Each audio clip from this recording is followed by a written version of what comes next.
campus and wherever I got the opportunity. Three things, and I would request all the members here, particularly Lok Satta, because I know that they are taking up a big drive against corruption. As a matter of concept, Lok Satta was born primarily to work on preventing corruption in the society. Three things which I have always, maybe there may be other reasons which are associated, but the primary reason which I found for corruption to actually take place in the system is, first is the societal norm of accepting corruption. No corruption can take place if a person is not willing to pay the money. The very societal norm that when someone else is paying money, trying to get his work speeded up, we say it is corruption. And when it comes to my own job, and I realize that I can pay some money and get my work speeded up, and that is something rightfully available to me, that is not corruption, it's something where I think the basic malaise, one of the basic malaise which lies in the system.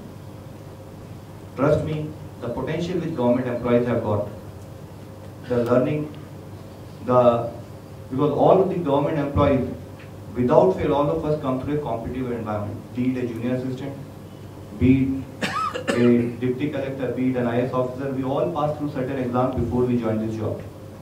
And why I say the best talent, before I come to the second point, why I personally feel that corruption is so prevalent, is that if I am a junior assistant coming from a rural environment, with the type of exposure my parents have got, if I am good in my studies, my father will tell me, why don't you try and join as a SI or a Tehsildar?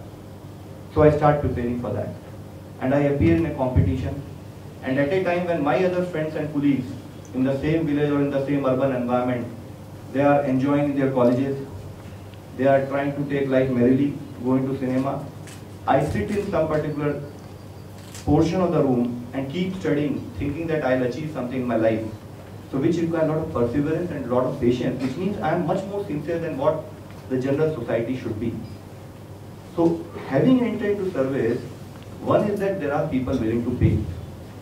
Second malaise, and equally important, the third malaise, is that the fact which is something which happened with me when I just joined IAS, and one of my distant relatives called me in Mumbai.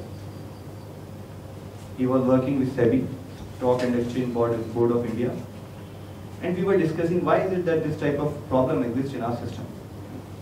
So after a lot of discussion, we really boiled down to two important things. One, he says, paying much lesser than the salary required to survive. And third is intransparent transfers. And trust me, this is what now, being in the system for myself for quite some time, as an IAS officer, I have got a lot of resources at my disposal. There are things which are getting taken care of in terms of manpower and other resources. But let us try to understand from the perspective of a junior student. He is dealing with a file having an impact of 50 to 100 crore rupees. He is being paid a measly salary. He has to marry his sister. He has to take care of the health of his mother. At that time, again, so-called big people of our society come and tell him, Babu, I am willing to pay you this much, you speed up my file or write up like this.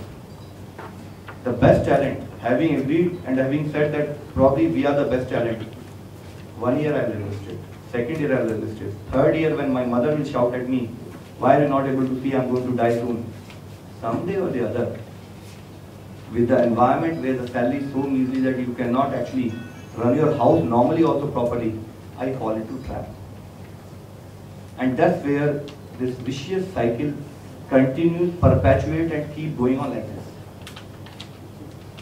And that is where we were thinking, if government can just ensure pay proper market salary, the basic management principle that the salary should be linked to the amount of decision making you take.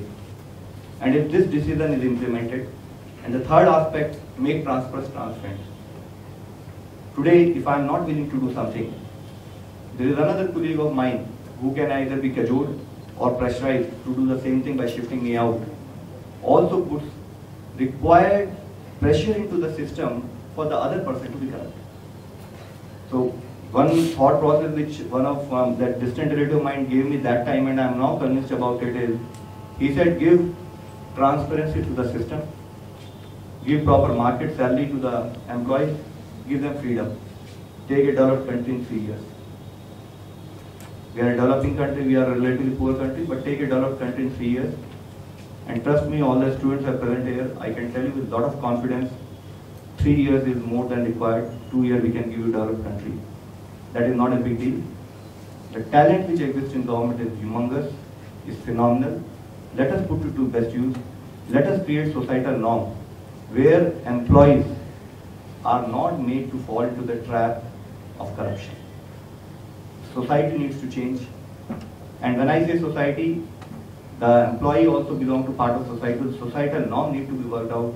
Attitudinal changes need to be brought out if we really want the required development. The potential which this country has, and trust me on this, is phenomenal. And what is it that, with so much of potential, we are not able to rise to the required extent? Only thing what is required is we should have transparency within us. We should all work with ownership. We should own whatever is given to us, and we should be willing to work hard. Anything and everything is possible if certain of the basic human traits which you read as moral values in our school books, they are actually implemented on field. While talking about this, only thing I can add, today when Anna Hazare Saab has taken his campaign, you see the amount of public anger. You see the number of people who have come on the road along with him. So this, as a person working in bureaucracy, gives me, at a personal level, a big hope that people at large are not willing to accept corruption. It has always been a minuscule portion of people who, for their own vested interest, are trying to distort the development process in such a manner that the developmental fruits do not go to the needy. They go to the people who demand and will manage. So kindly, my sincere request, when we are discussing on this issue of corruption, campaign by Anna Hazare ji, a fruitful campaign based on which Right to Information Act was established, and we have an institutional setup to provide transparency in the working of the system. I think we should put them to best use. We should try creating this public opinion further to an extent that yes, every citizen rise and say, I will not pay, and then I will not allow anyone else also to pay. Then this corruption-free society can be formed. And trust me, as I told, 3 years too big a time. Within 2 years, you can get a developed country in your hands. Thank you for